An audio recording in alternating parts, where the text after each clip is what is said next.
Morning, everyone. Please make your way to your seats so we can begin our program.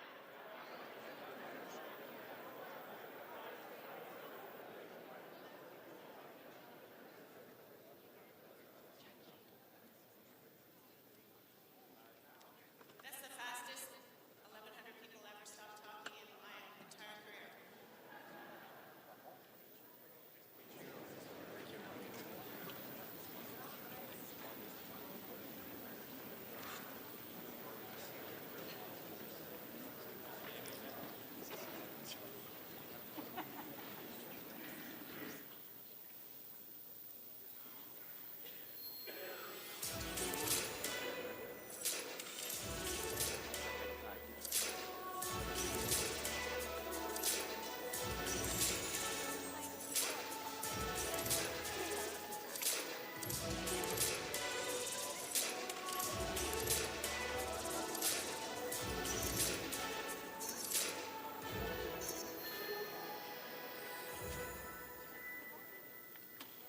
Mesdames et messieurs, bienvenue. Good morning, everyone. What a thrill to have such a wonderful showing for our final event of the year. My name is Su-Ling Ching, and I'm honored to serve as the President and CEO of the Ottawa Board of Trade. I am joined today by my co-presenter, Michael Kern, President and Publisher of the Ottawa Business Journal, our region's premier business media outlet. We wish to begin by acknowledging we are gathered on the unceded territory of the Algonquin and Anishinaabe Nation, whose people have lived on and cared for this land since time immemorial. We honor their enduring relationship with this land and recognize the contributions of all First Nations, Inuit, and Métis peoples, past and present. Merci, miigwech. On behalf of Mayor Sutcliffe, the Ottawa Board of Trade, and the Ottawa Business Journal, welcome to this very special edition of the Mayor's Breakfast, featuring Right Honourable Mark Carney, Prime Minister of Canada.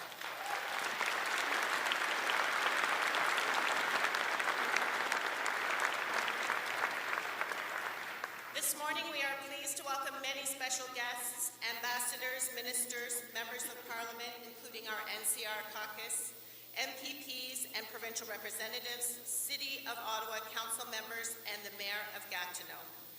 Welcome also to the OBOT Board of Directors and Pillar Partners, our Ottawa Unlimited partners, Invest Ottawa and Ottawa Tourism, and many economic and business leaders across the National Capital Region. Bienvenue à tous, nous sommes ravis de vous accueillir ce matin. That was for you, Mona. You're welcome. Thank you for being here at the Rogers Centre, enjoying the very early morning in beautiful downtown Ottawa. Your presence speaks to our collective ambition, our eagerness to engage, and the deep regard that we hold for our Prime Minister. The Ottawa-Gatineau business community is a committed one, always ready to deliver. What a tremendous way to close out 2025. It has been an exciting year, one of renewed momentum across our region, where collaboration has deepened, partnerships have been strengthened, and our confidence has grown. Ending the year in conversation with the Prime Minister aligns perfectly for the National Capital Region as the center of national economic dialogue, innovation, and leadership. And our region is evolving. While public service remains a vital part of our identity, Ottawa-Gatineau's story is expanding. We are accelerating in technology and defense innovation, leading advancements in clean energy, supporting world-class talent and research, and building diverse, resilient, and vibrant communities on both sides of the river. The success of our nation's capital, especially the vitality of its city core, is more than a local priority. It is a national symbol of leadership, stability, and prosperity, and a reflection of Canada's confidence on the global stage. As Canada's capital and as a united economic region, we are uniquely positioned to advance our country's priorities in productivity, innovation, sustainability, and talent development. Our strengths are national strengths. This is why conversations like this morning really matter. The federal government agenda focused on infrastructure, defense, and affordability shape the environment in which all of our businesses innovate, grow, and hire. It shapes how we build a prosperous, inclusive capital region that drives our country forward. The Ottawa Board of Trade, as an independent, nonpartisan, member-driven voice of business, is committed to ensuring Ottawa and the National Capital Region seize this pivotal moment with confidence.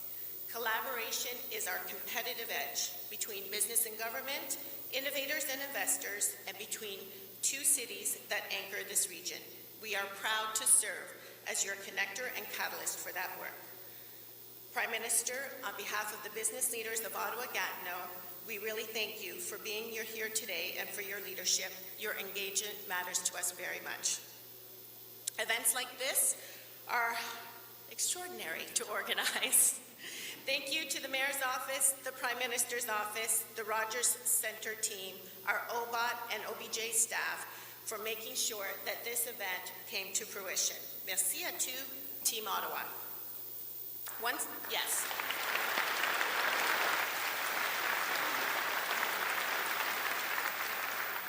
Once more, thank you to everyone for showing up this morning. As bridge builders, problem solvers, and passionate community leaders, you are the ones who will ultimately define what happens next in our cities and in our country.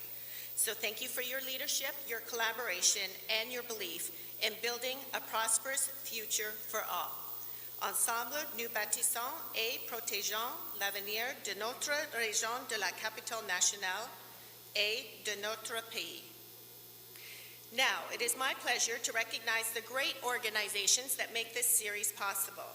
Our lead sponsor, Hydro Ottawa, our presenting sponsor, RBC, Commissionaires Ottawa, the Westin Ottawa, Algonquin College, Edelman, Enbridge, Ottawa Senators Hockey Club, our global partners, Oakwood and the Casino Lac Limi, our AV partner, Ottawa Print Services, our gift sponsor, Iman Hardin, coffee sponsor, Capital Office Interiors, our breakfast sponsor, Collège La Cité, our guest experience sponsor, Fortinet, our event sponsors, Encore and Event Design, and of course, this beautiful venue, Rogers Centre, Ottawa.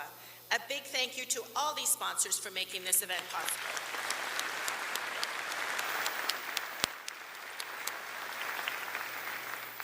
Now, please welcome to the stage our lead sponsor from Hydro Ottawa, Bryce Conrad, President and CEO.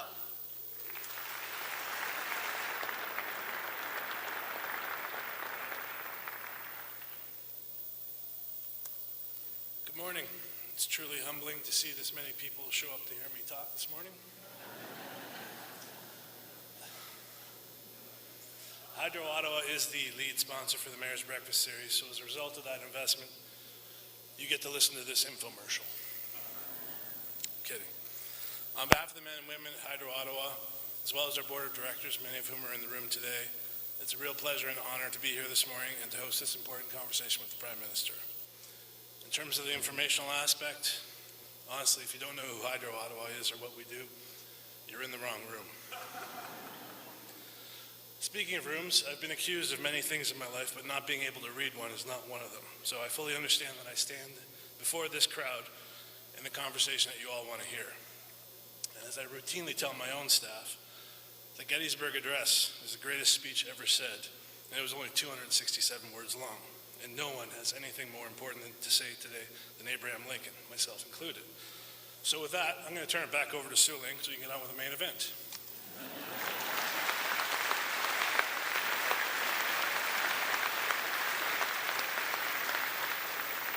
Thank you, Bryce, for always bringing levity to the event. We really appreciate it. And thank you for the leadership that you are displaying with Hydro Ottawa to make sure we can power our future. Now, please help me warmly welcome Mayor Mark Sutcliffe and show our appreciation for his dedication.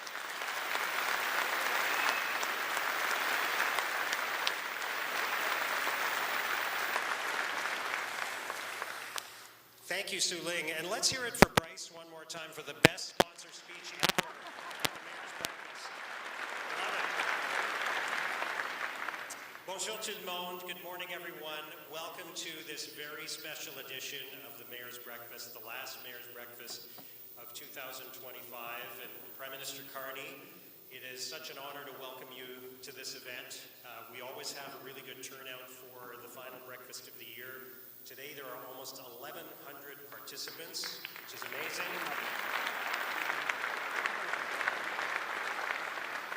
So it's a really nice coincidence that it happens to be you that's our special guest today. That really worked out well. No, they're all here to see you.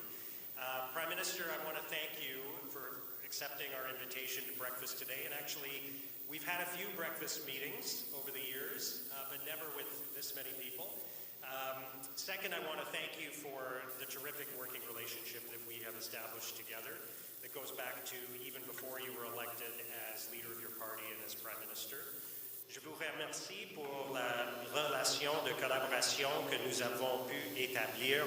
We've had a number of great meetings and conversations. You've asked a lot of thoughtful and important questions about the challenges that we face in Ottawa and how we can work together to solve them.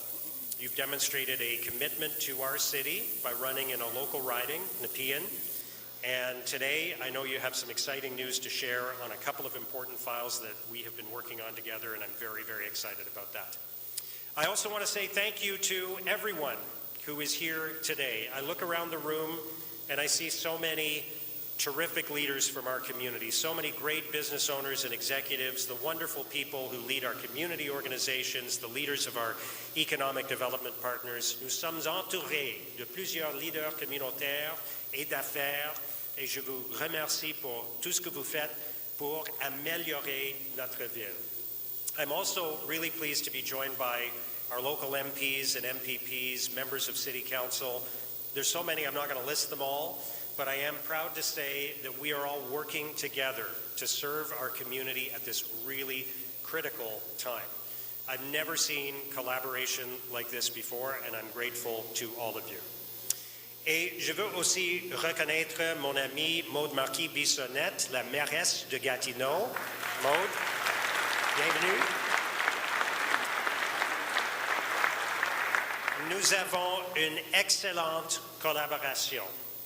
All of us in this room today want the same thing. We want what's best for Ottawa and for the National Capital Region. We want to make life more affordable, build better public transit, strengthen our local economy, build more affordable homes, and improve public safety.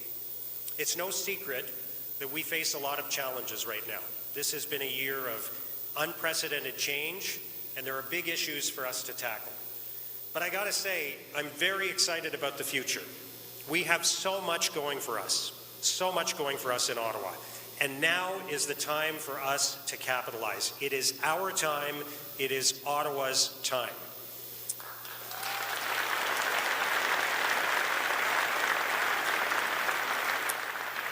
Je suis excité pour l'avenir de notre ville, étant donné toutes les opportunités qui se présentent à nous. This Wednesday, we will have our final vote on the 2026 City of Ottawa budget.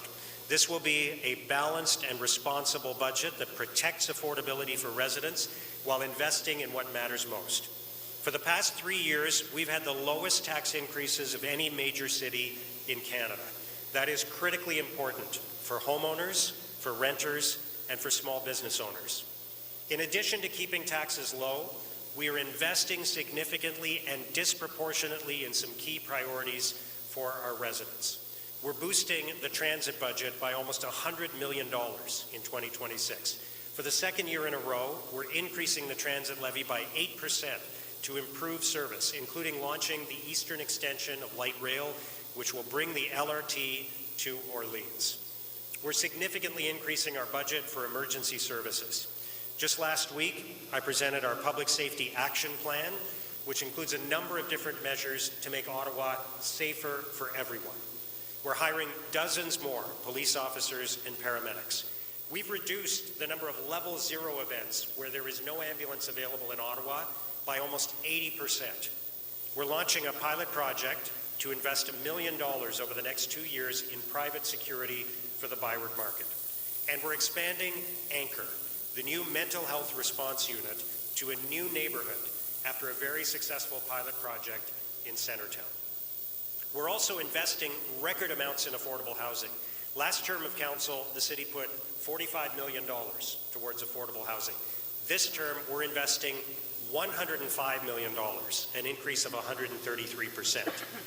Nous investissons des montants records dans le logement abordable.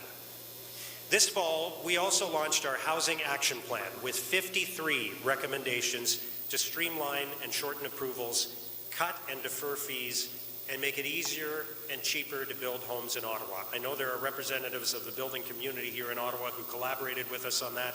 We're very grateful for your support and hard work. We want to be the most housing-friendly city in Canada. We want to say yes to housing. Nous voulons dire oui au logement. We're investing in food security. We're increasing our commitment to the agencies that support the most vulnerable. And as you know, a few weeks ago, I made a big commitment. We will end youth homelessness in Ottawa by 2030.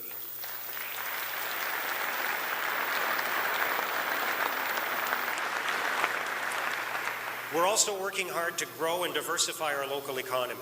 In October, we welcomed close to 300 leaders from the defense sector to City Hall for the launch of our plan to position Ottawa-Gatineau as Canada's defense innovation hub. In a time of global uncertainty, Prime Minister Carney and Defense Minister David McGuinty have set out a clear and ambitious path to strengthen Canada's sovereignty and renew our defense capabilities. That vision includes a historic investment in Canada's defense. And I believe that Ottawa-Gatineau is uniquely positioned to support and to lead the way in achieving the federal government's goals. Et je sais que la mairesse Marquis Bissonnette partage exactement le même sentiment. And I'm very excited about another related opportunity. You may have heard there's been a little bit of buzz recently about the new Defense Security and Resilience Bank, or DSRB. It's a global effort to fund responsible defense spending among trusted allies. Canada has a good chance of becoming the future home of the bank's headquarters. Maud and I have been meeting regularly recently, and we agree that Ottawa-Gatineau is the ideal location for this bank.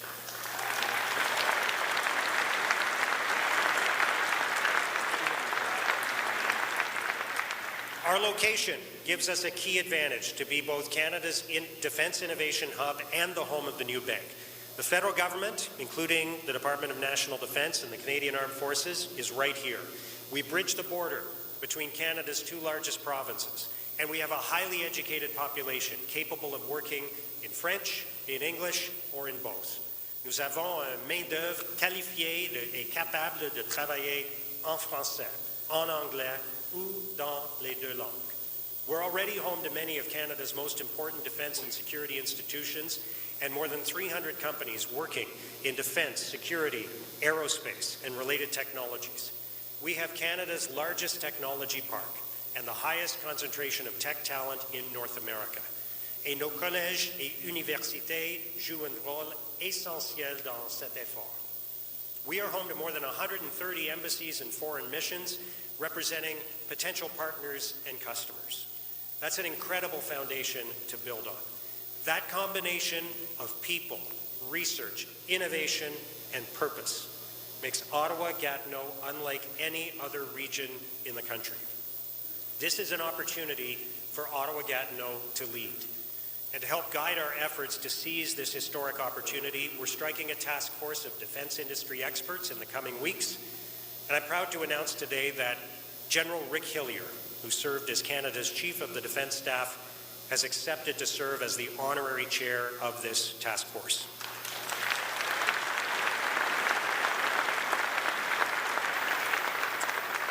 I want to say thank you to General Hillier for his many years of leadership, and I'm looking forward to working with him on this critically important initiative. So, as we turn the page on 2025 and look ahead to 2026, I'm very excited.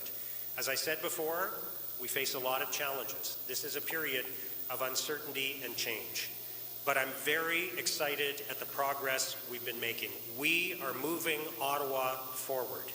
Le progrès que nous faisons à tous les jours est encourageant. And I'm ready to work with all of you here today, to seize the opportunities we have in front of us, to strengthen our local economy, to build more homes, to make life more affordable, and to support the most vulnerable. I'm a relentless optimist, and I believe for Ottawa, the best is yet to come. I think our special guest today is going to give us even more reasons to be excited and optimistic. So please join me in giving a big welcome to the Prime Minister of Canada and the Member of Parliament for Nepean, the Right Honourable Mark Carney.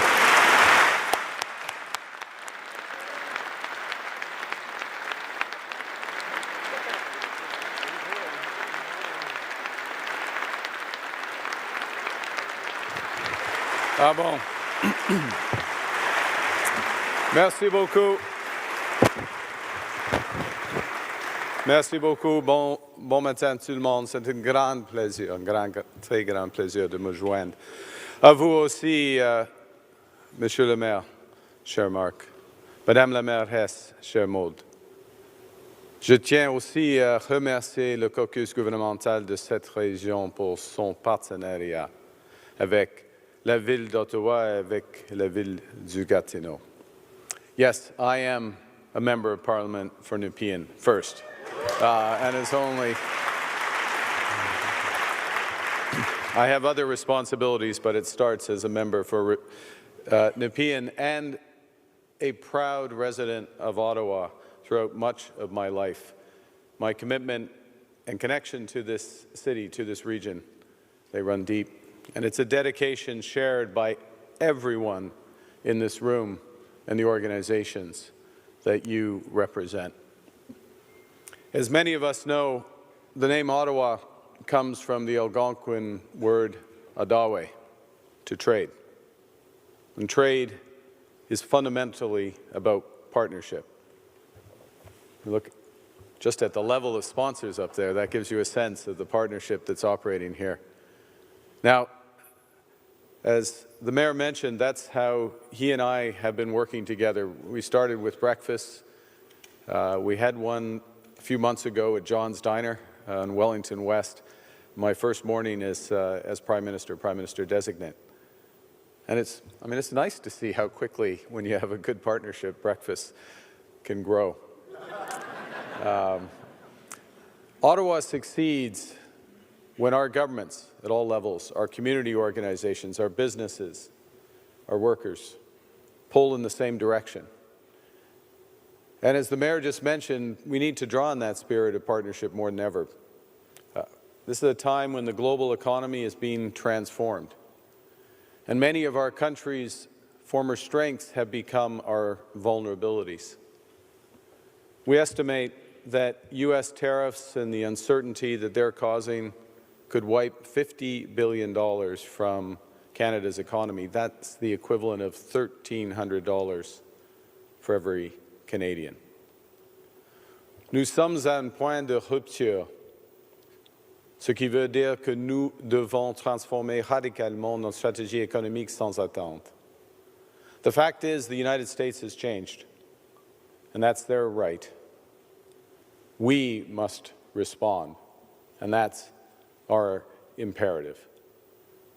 And the budget that came out last month, Budget 2025, the federal budget, I should say, because you have your vote, and Maud, c'est vient de passer votre budget. Okay, so she's ahead. She's ahead of you. Our budget isn't passed yet, so if you have an MP, reinforce that. Because there's so much good in this budget, and I'm about to highlight a few of the things. It is our strategy for Canada to meet this moment. Our strategy for Canada to emerge even stronger. And it builds Canada strong by focusing on what we can control. That's building at home to protect and empower Canadians. It's boosting our productivity to drive lasting prosperity. It is transforming how government works and works for you. And it's very much about diversifying our trade partners to create more opportunity and greater independence. Overall, the budget's designed to unleash $1 trillion in total investment in Canada over the next 5 years. That alone will increase our GDP by over $3,500, or $3,500 for every Canadian worker, more than twice what U.S. tariffs are taking away. Ce matin, j'aimerais vous expliquer ce que notre mission nationale apporte à Ottawa. Et pour ce faire, je vais aborder 3 sujets. D'abord, pendant que nous réalisons de grands projets d'intérêt national, nous concluons de nouvelles ententes localement pour bâtir plus et plus vite. Ensuite, pendant que nous protégeons nos communautés, nous finançons des programmes locaux de prévention.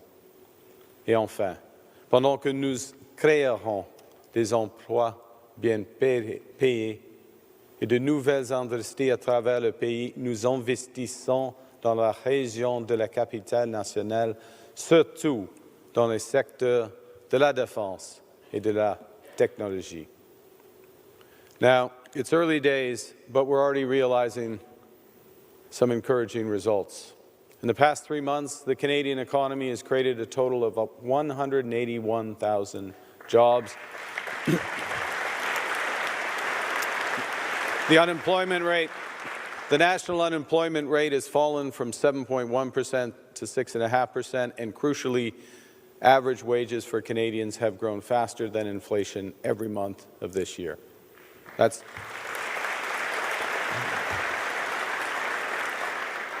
encouraging, but the headwinds are strong, and we are just getting started. So let me begin with our core mission, which is building. Canada's new government is catalyzing generational investments to build our country and our city. We're doing that partly through the tax system. We're expanding investment tax credits for clean energy investment, including, after that speech, Bryce, including for public utilities. Instant payback. We're introducing a new productivity superdeduction, which strengthens Canada's position as the most tax-competitive country in the G7 for new business investment. These measures reduce our marginal effective tax rate on investment to 13%. That is 4.5 percentage points lower than the United States.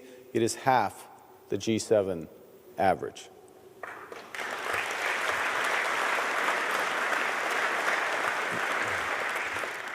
We've already identified over $115 billion of investments in major projects across LNG, nuclear, hydropower, critical minerals.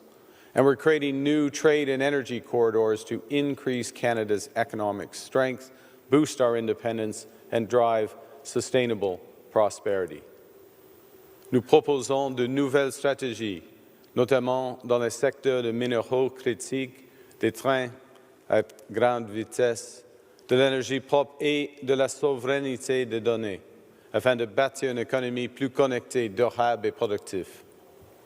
Our new defense industrial strategy will leverage the $80 billion increase in defense spending over the next 5 years to grow Canadian AI, Canadian cyber, Canadian space, quantum, and other dual-use technologies.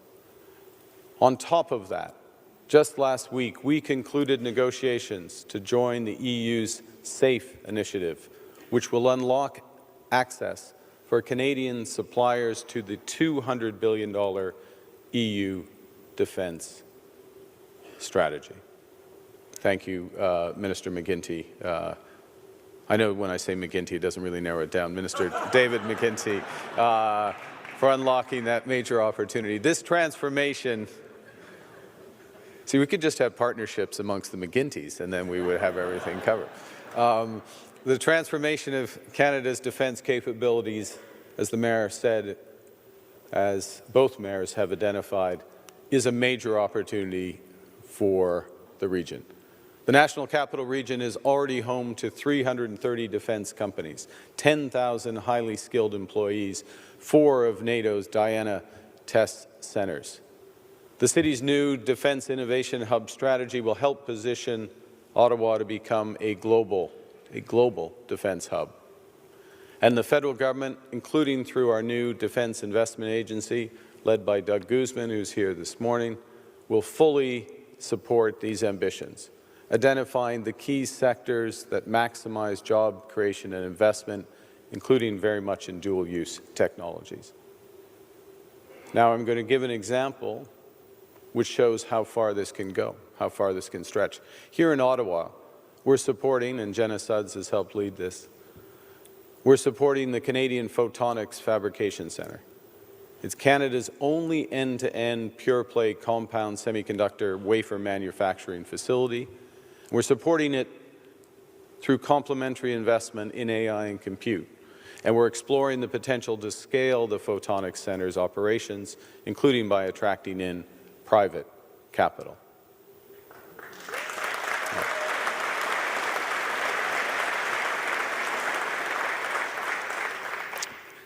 As we build big, we'll also build local. Hospitals, public transit, recreational facilities, and arts centres. We've created a new $51 billion Build Communities Strong Fund, and our first projects include, in Orleans, the Bob Macquarie Recreation Complex. And thank you, Marie-France, for leading that.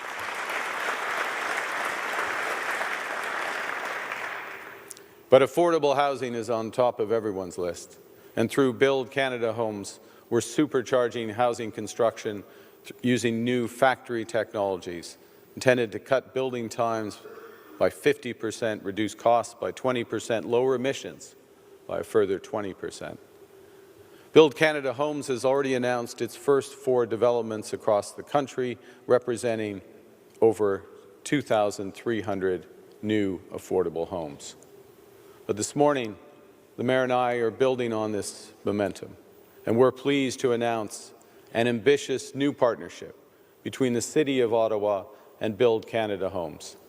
This partnership will accelerate the construction of up to 3,000 additional affordable homes in Ottawa through a joint investment of $400 million.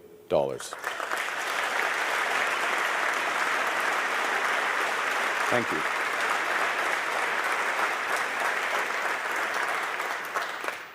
Under this agreement, the City will reduce or waive development charges, permit fees, and property taxes on priority projects for 2,000 new units. And Build Canada Homes will deploy financing to help unlock an additional 1,000 in the City's portfolio.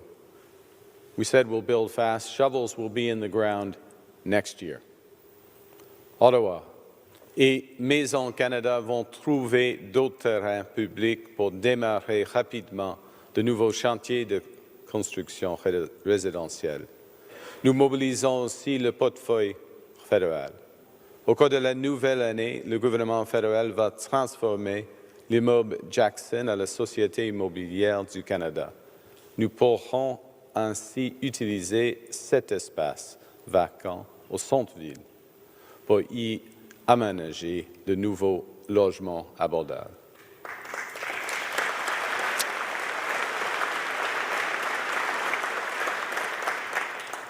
Tous les projets menés dans le cadre de ce partenariat vont respecter une nouvelle norme.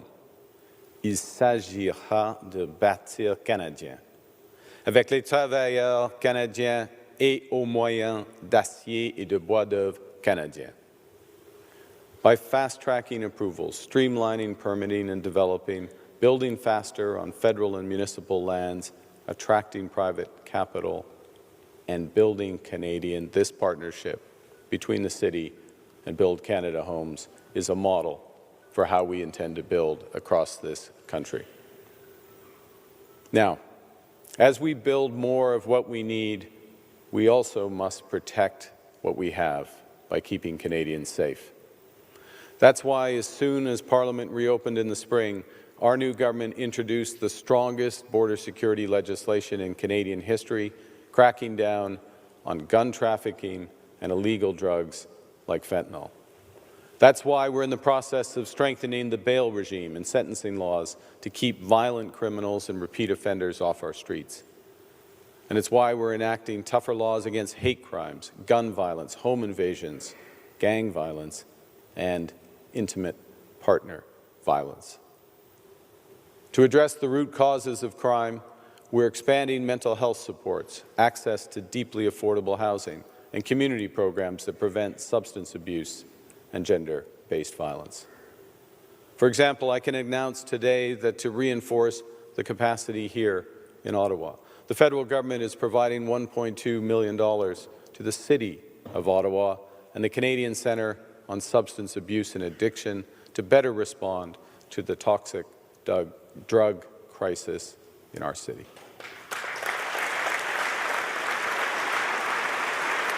Thank you.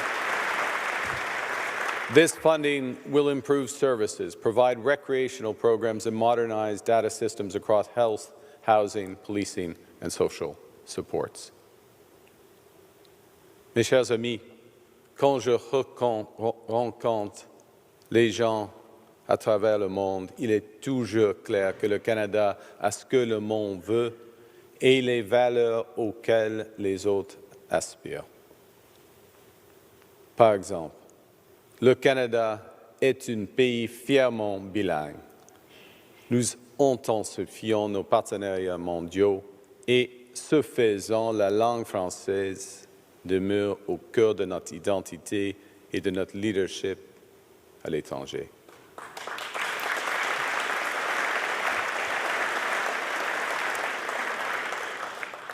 Et aujourd'hui, j'ai le plaisir d'annoncer que le Canada présentera sa candidature pour accueillir le sommet de la francophonie de 2028.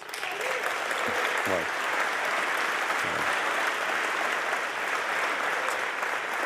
C'est une candidature qui renforcera les liens avec 90 pays et mettra en valeur l'identité francophone du Canada, notamment les cultures québécoises, franco-ontariennes et acadiennes. Et nous voulons accueillir le sommet ici, dans la région de la capitale nationale.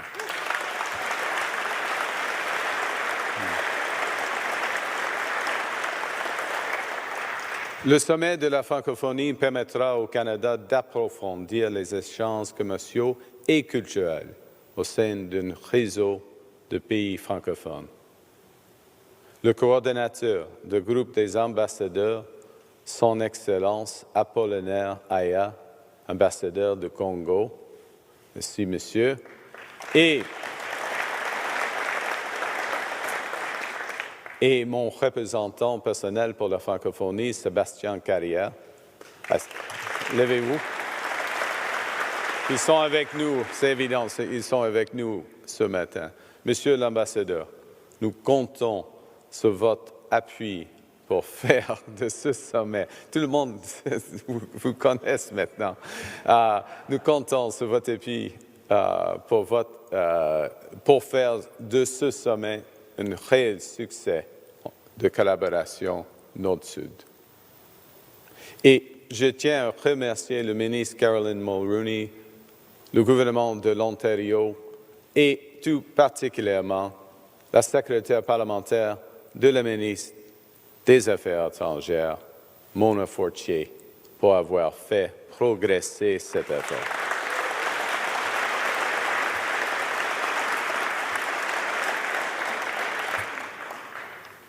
So to conclude before our discussion, the Outaouais, it's defined by partnership across business, government, academia, labor, community organizations. And today's announcement on housing, on public safety, and today's launch of our bid to host the Francophonie reflect our shared determination to build together, with national strategies catalyzing massive local opportunities in housing, in defense, in technology, and energy. With the city, the province, and the country pulling in the same direction, with unprecedented force and determination. Whatever happens beyond our borders, it's our country. We are taking back control of our future to build, yes, Nepean strong, to build Manotick strong, bâtir Vanier fort, build Ottawa strong, bâtir Gatineau fort, to build Canada strong. Merci beaucoup. I welcome the mayor.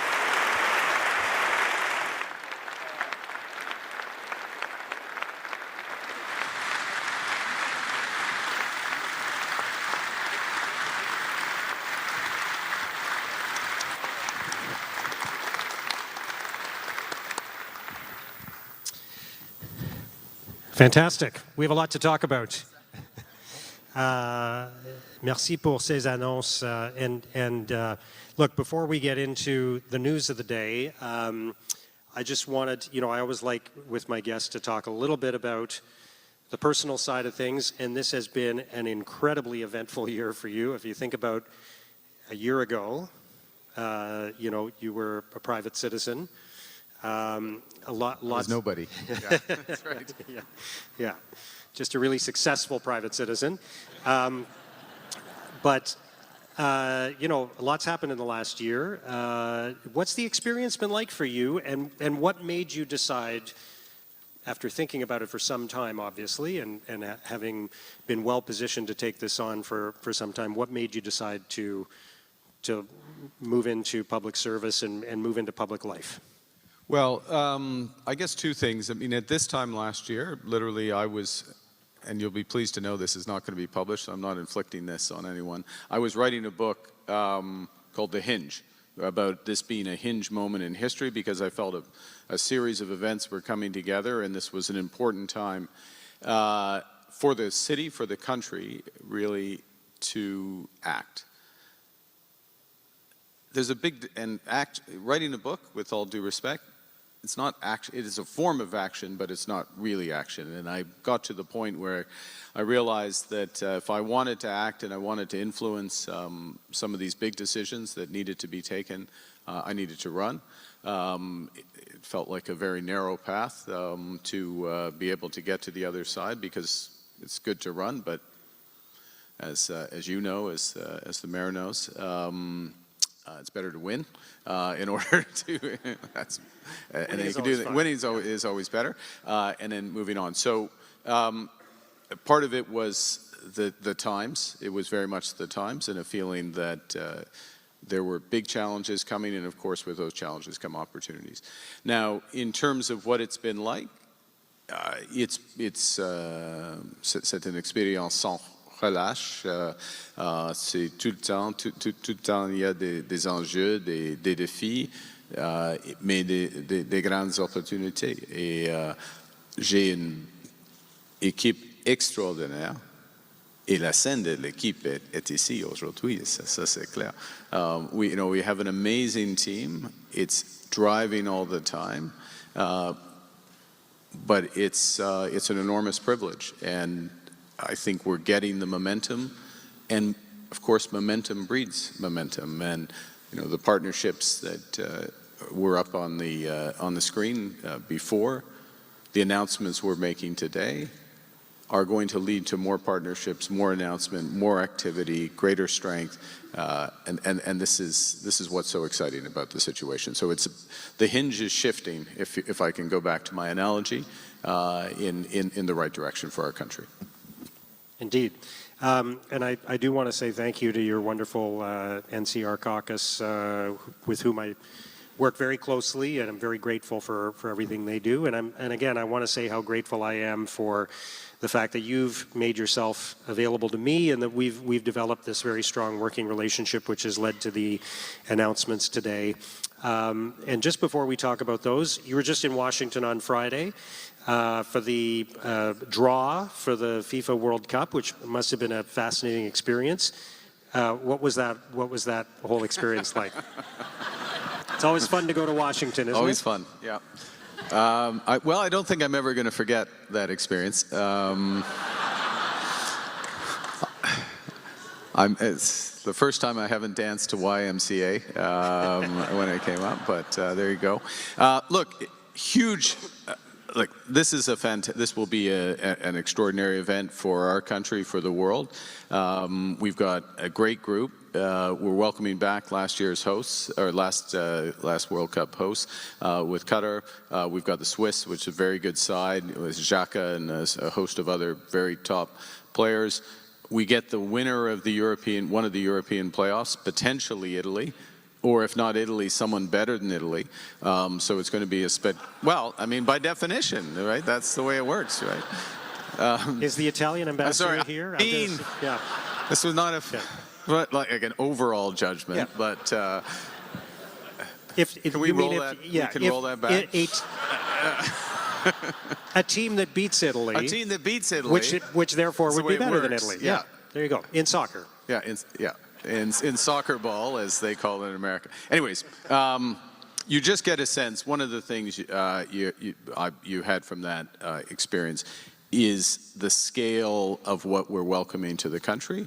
Up to 1 billion people watched that draw. Wow, that was. Those are 3 hours they're never going to get back. They could have just read. They could have read, but.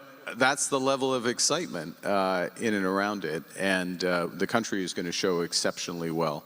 I'm very confident of it. To bring it back here, of course, we're looking to host something that we in the Francophonie, which will bring a different aspects, but also show the region and the country to great advantage. Absolutely, and we'll talk more about that in a moment. I wanted to touch on our local economy, and as you said, you're in the process of passing your 2025 budget. I'll point out that we're working on our 2026 budget already. Just saying, as is Mode, but it's a challenging time, and you've understandably been looking at all the expenses in the budget, and you've been making changes, and I know there is talk of federal job reductions, but I still see lots of room for opportunity. We talked about the defense sector, we talked about other things that are happening. So can you just talk about those plans? Because I know that when we talk about that kind of thing, it makes everybody nervous, it creates anxiety, but how do we move through this time so that there is the least impact possible on the local economy? And in fact, we're repositioning the public service for a brighter future, and we are repositioning the local economy for a brighter future.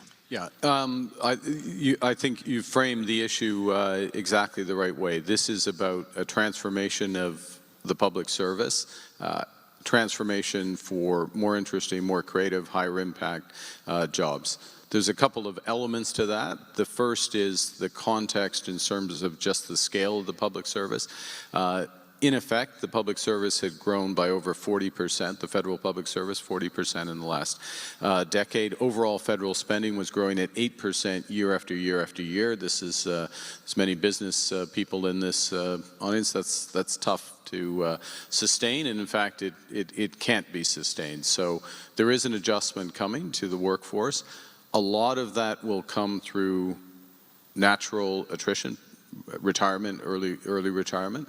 There will be some other adjustments. At the same time, there will be changes in the way the public service is working, much greater use of IT and artificial intelligence, other tools which strip out the less interesting components of the jobs. By the way, I was a public service a servant for a number of years, and I can tell you there are less interesting parts of those jobs that can be made much more efficient. That we're going to do that. There is an element as well, and I know this is understandably a topic of some focus, of greater time in the office or return to office. I just want to be clear about that process. One is that we will be engaging with the public sector unions on the modalities of that, on the appropriate levels of that. We will come to a sharper view on it over the course of the next several weeks.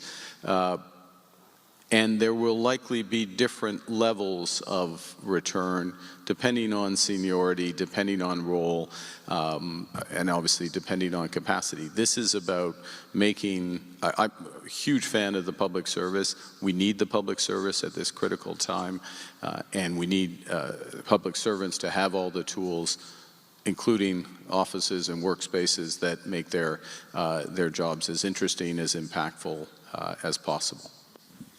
And let's talk about the related opportunity to diversify and grow our local economy. You touched on it in the defense space. Our Member of Parliament for Ottawa South, David McGuinty, is your defense minister.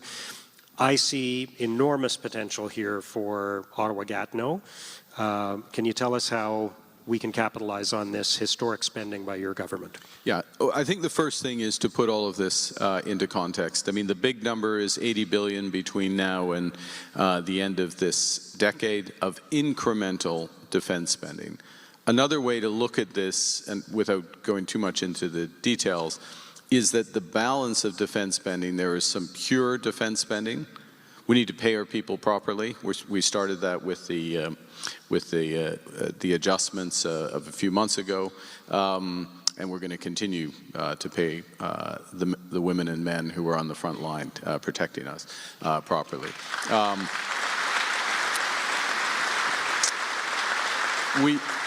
We have basic deficiencies in materiel that we need to make up, and we're going to make up for those. There are some big defense systems that are being purchased, everything from submarines to fighter planes, and that is a component of it.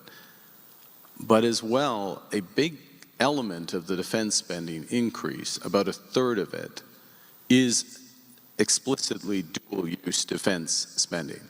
So we need better cyber capabilities. We need the deployment of AI. Quantum actually will be fundamental to defense. A huge range of spend on resilience. All of those elements, there's expertise literally in this room, certainly in this region, that we can build up. And we will have a predictability of that spend, which is going to help our businesses grow. We also, the way we're organizing is for larger ticket defense initiatives, we're using the new Defense Investment Agency, again, to provide that predictability and that accent on spending in Canada to develop Canadian industries. So a part of this will be openness on our side in terms of priority, collaboration wherever possible, ideas that are incoming. I could go on and on. I'll try to not do it, but I'll give one example, which is we all know, anyone who's sentient about defense knows about the changes that are happening because of drone warfare and the integration between drone warfare, AI, and systems. We are partnering with the leaders in that around the world, and we are using those partnerships to have advanced manufacturing here in Canada, potentially in this region as well, is a very likely development. And so the scale of what we're doing with the Europeans, what we're doing in Ukraine, impacts what we can do right here at home. And we're very alert, I'm looking at David right now, we're very alert to both the need to, I am now going on and on, but this is an important point. We have frontline troops in Latvia. We have 2,500 women and men who are literally on the front line of this. They need cutting-edge weaponry and materials, and we can be part of what supplies that. And so it's all being integrated, and it is a great opportunity for Ottawa. Yeah, it is a huge opportunity. Alors, parlons du sommet de la francophonie. Comme vous, je tiens à remercier Mona pour son leadership et aussi Caroline Mulroney de la province d'Ontario, une très bonne partenaire pour cette initiative.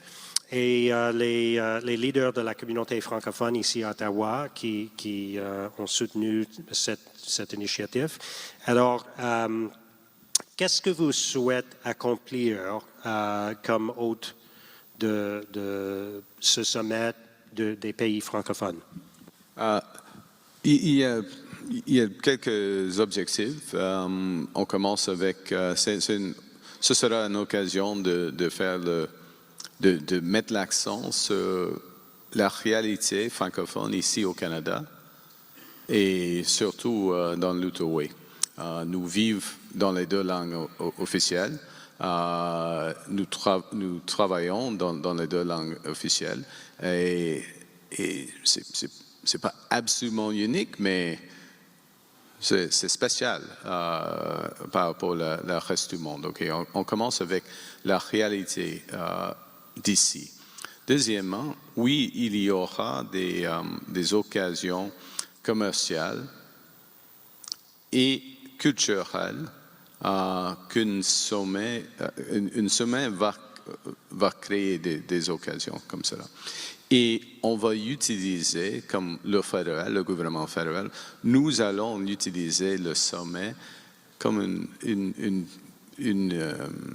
moment pour, d'ici à 2028, on va renforcer, par exemple, notre stratégie économique par rapport à l'Afrique et l'Afrique francophone, surtout l'Afrique francophone, afin d'avoir des résultats au sommet. Alors, nous sommes très excités. Il faut gagner, monsieur l'ambassadeur. Il faut gagner le prix, mais il y a plusieurs trajets d'ici au sommet, et ce sera fun. Point final, ce sera fun pendant la période du sommet. Oui. Et merci pour votre leadership. Merci pour votre soutien sur cette initiative. Okay, let's talk about building more homes. This is a great partnership that we're announcing today. In a few minutes, we're going to go over there and do a little signing, which is great. You got a pen? Good. This is, this is an objective we share, obviously. We all want to build more homes. We all want to build more affordable homes. We want to build them faster. We're working hard at the City of Ottawa to do that. Can you just sort of characterize what this represents? I know Anna, the wonderful Anna Bailau is here, the CEO of Build Canada Homes. And we have an opportunity in Ottawa to lead the way with this partnership. Yeah. So I just want to underscore what we're trying to do on the federal side, and really, again, salute you, Mayor, for the partnership we're about to sign, because as I said up there, it's exactly the approach we're trying to take. And let's start with what I think everyone in this room would acknowledge is that there is a shortage of affordable housing in Ottawa. There's a shortage of affordable housing in virtually every community in this country. In effect, very little has been built for the last 30 years of affordable housing, and certainly deeply affordable housing. That has to change. It's not going to change overnight, but we're going to move on this fast. First thing, the federal government, so we're taking an approach through Build Canada Homes that has several aspects. First, where should government play a role? Well, the first place you play a role is in deeply, deeply affordable housing, so-called transition housing. So people are moving out of homelessness into what sometimes is called social housing. Okay. That is not a commercial operation. You need to be as effective as possible in building it, but that's a core role. We will build that. Okay. Then we move into affordable housing in ways we can work with partners so that there is affordable housing for the vast majority. I mean, depending on your metrics, somewhere between 40–45% of the population needs to fall into that category. And we make it affordable by working with partners such as the City of Ottawa to help get development charges and other fees down. We have various mechanisms that we can help with that, but it also takes tough decisions by those partners. We do that through financing. We have $13 billion as the first tranche of the financing. First tranche, there'll be a lot more as this gets going, of financing, so private developers are building out. What we're also looking to do is make federal lands available. We have huge scope of federal lands in what's called Canada lands. The Jackson building is going to be one example. I referenced it in my remarks. But we are going through all of our federal lands and looking for opportunities to make those lands available for affordable housing.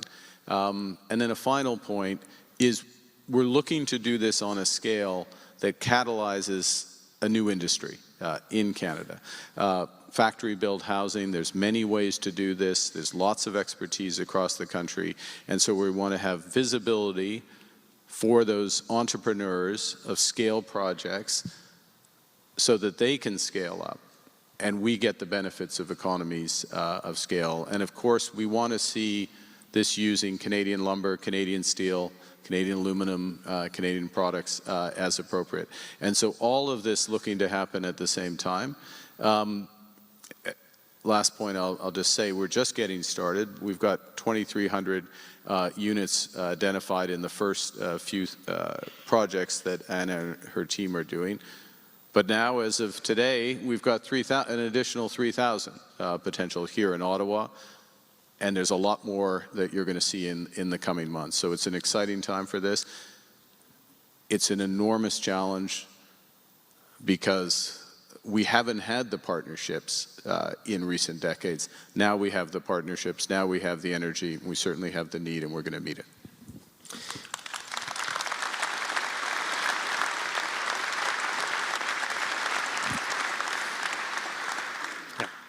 Yeah. We'll be signing in a second. Yeah. You're very excited to sign this. That's good. I am too. We're very, very thrilled to work with you on this. And again, as I've said many times, we want Ottawa to be the most housing-friendly city in Canada. We want to lead the way. We want to say yes to housing. So we will be your faithful partner through this whole process. And thank you again for your leadership on this. I wanted to cover a couple quick things before we wrap up and sign this agreement. Let's talk about public safety, because I know that it's a worry for a lot of people. We're seeing more and more toxic drug use. We're seeing, homelessness rising. We're seeing mental health issues continue to rise. You're helping us with an investment today of $1.2 million. We're putting more resources into this all the time, as I announced last week. How can we keep working together to tackle some of the challenges, particularly in Centertown and the Byward Market? Yeah, well, there's a whole continuum of things. It starts going back to the root causes of some of these challenges. So the announcement today, the work on addiction, the work on homelessness, literally building transition housing and beyond, all of that is part of the solution. And I'm very pleased that we're advancing that with the announcements today. The second thing is there are issues that we recognize and are acting on in terms of some of the conditions around bail and some of the laws that we have in this country. We've had too many repeat offenders being released too quickly, and the presumptions around release have been skewed the wrong way. We're working, that is working its way through Parliament now, and we are very keen. The House Leader is, I'm staring at the House, he's staring at me actually, actually fair enough. We're very blessed to have Steve McKinnon, a National Capital Region MP, who is our House Leader and our Minister of Transport, and bringing the energy on many areas, but particularly around this fall. It's been the budget, and it's been addressing these issues around crime. Real focus on crime. And thank you, Steve. So toughening bail laws, toughening laws and penalties for gun violence, gang violence, home invasion. These are huge issues in the country.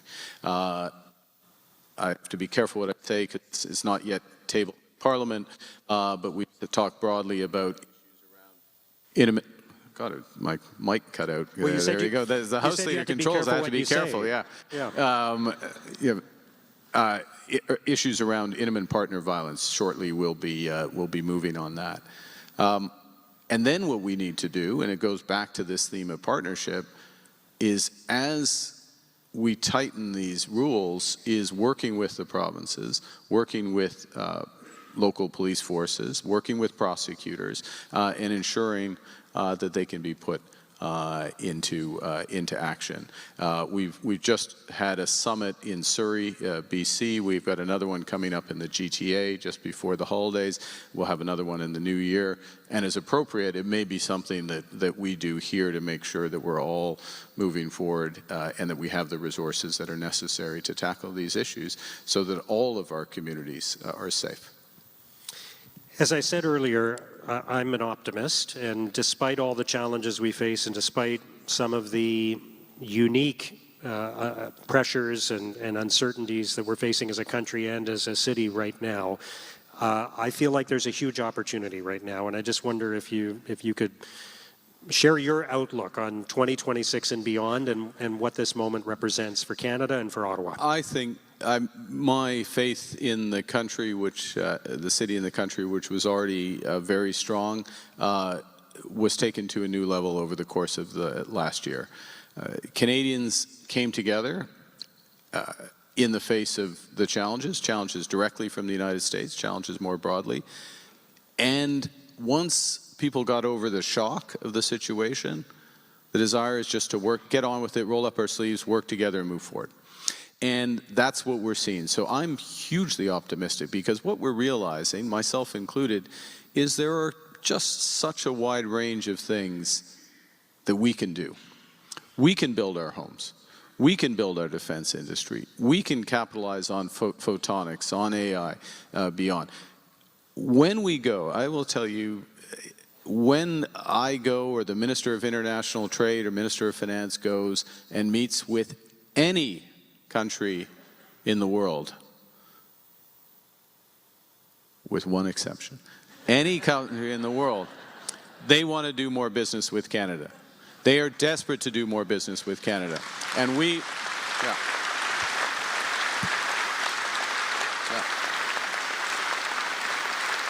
because we have much of what they want, and they respect us. They respect us because we respect the rule of law. We have the right values.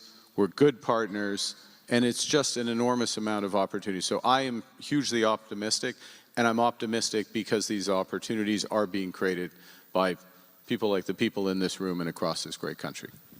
Amazing.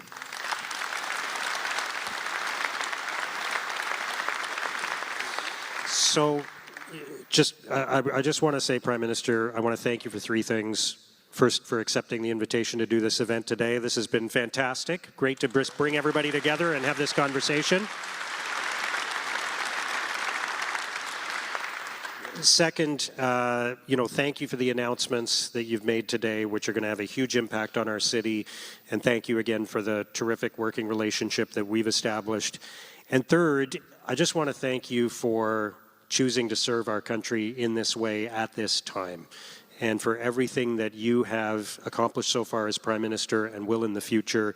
Nobody knows better than me what it's like to give up a private life and throw yourself into this world. You've done that at a really challenging time for our country, and I'm grateful as a Canadian, as a resident of Ottawa, as the Mayor of Ottawa. I'm grateful for what you're doing, and I want to thank you for that. Prime Minister Mark Carney.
Good morning.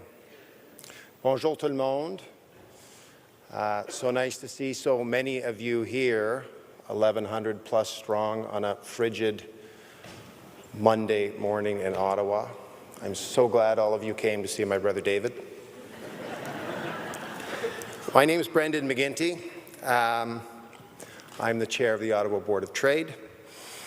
The Ottawa Board of Trade was founded in 1857, 10 years before Confederation. For nearly 170 years, along with Ottawa's businesses, we have been championing economic growth and development in this region. While Ottawa business leaders are proud to call our home Canada's capital, we are even more proud of our diverse economy, including tourism, technology, life sciences, and defense sectors.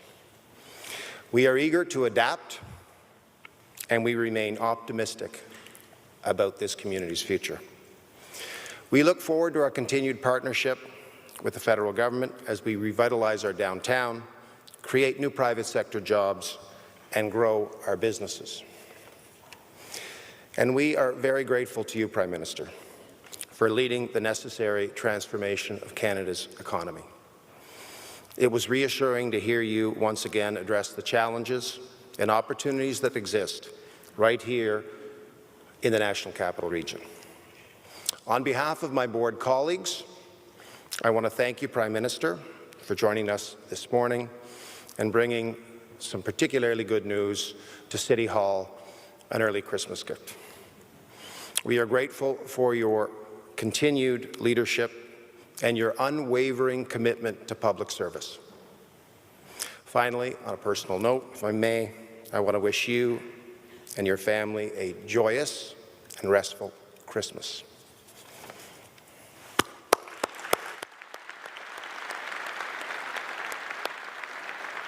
If I might, I'd like to welcome another event partner to the stage. Devinder Gill is RBC's regional president. She is based here in Ottawa and leads a team of over 2,000 in personal and commercial banking. She is also a member of the Business Council of Ottawa. Devinder.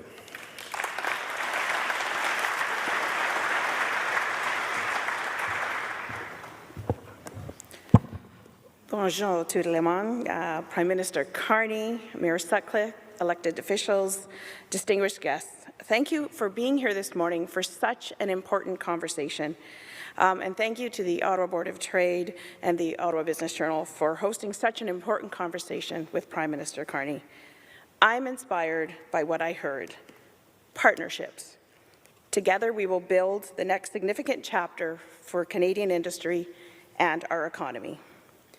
A little over a year ago, I attended my first Ottawa Mayor's Breakfast, and I've really, truly come to appreciate Ottawa's important role as a G7 capital. I also recognize that this is a complex region, with Ottawa and Gatineau, as well as the National Capital Commission, working together with business to create a world-class capital where our country's ambition shines. RBC is a long-time investor in big ideas and big ambitions.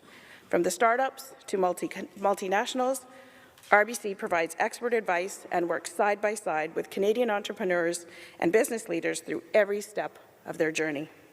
I recently had the privilege to host a business community leader host with Sue Ling of the Ottawa Board of Trade. And actually, we have an opportunity later today as well. And we talked about the immense potential in Ottawa, its highly educated workforce, research capabilities, the quality of life, and its role as a hub for strategic industry sectors, including tech, aerospace, security and defense, and supply chain, just to name a few. So just a huge thank you to Sue Ling and the Ottawa Board of Trade, as well as Invest Ottawa and Canada's Hub 350, who, along with RBC, create the right conditions to attract more world-class employers to invest here and to allow us to keep jobs and keep talent here as well. In our over 150 years, we've worked with Canadian businesses on important nation-building projects. Canada needs our strong financial sector to play a part like we've never played before, to catalyze on the recently announced federal government's investments in our country. And I will say, when businesses succeed, we all succeed. It's good for our city, it's good for our country. RBC is ready to partner with the public and private sectors on this journey. So thank you to everyone this morning. The momentum starts here. Let's continue to build on it And as we bring this amazing dialogue to a close, it is my immense pleasure to introduce someone who has been a driving force in shaping the voice of business in our city, Michael Curran, publisher for the Ottawa Business Journal.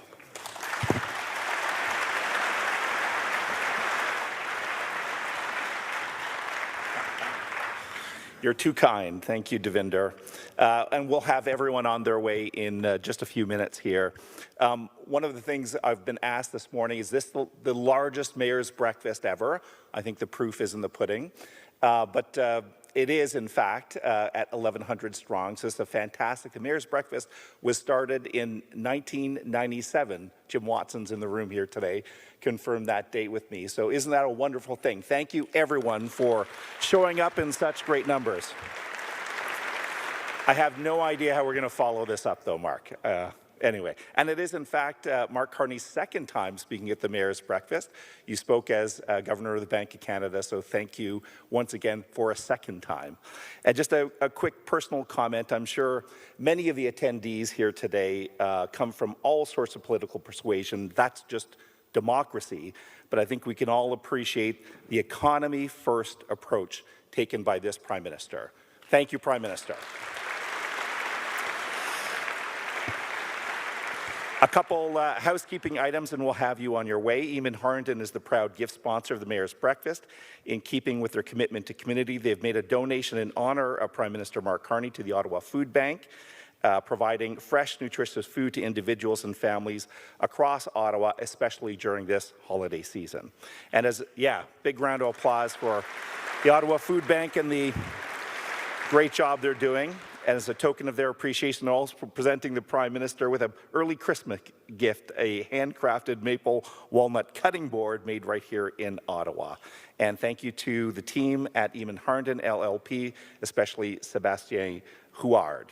As we often do, we are going to conduct a door prize. We're going to do this in a super efficient way, though. We've conducted the draw in advance. Our first gift is from the Casino Lac Limi. It's $150 casino dollars. It can be used all over the complex, hotel, restaurant, bars. Congratulations to Norman Fortier of Pattison Outdoor Advertising. You are the winner of that prize. And thanks to Lise Sarrazin from the Hotel de Casino Lac Limi. Also, as you saw on screen, the Ottawa Senators are a proud sponsor of this breakfast. We have a great partnership with them.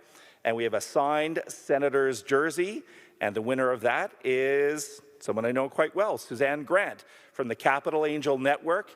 A team member will contact you as well. Congratulations. Super quick, 3 OBJ items. Point number 1, OBJ Insider. It's our 3-year-old subscription program. This is the time of year when everyone's looking for a deal, so here is OBJ's gift to you. If you're not an existing OBJ Insider, I hope you are, you can scan the QR code on screen and get 2 free months of Insider. Point number 2, OBJ will be celebrating its 30th anniversary in 2026. And to mark that occasion, we are changing our print format. We are shifting, after 3 decades, from a printed tabloid newspaper to a beautiful, oversized, glossy magazine. That will debut in February, so stay tuned for that. And finally, after months of research, we're concluding our 2026 book of lists. If your business has not been contacted, please visit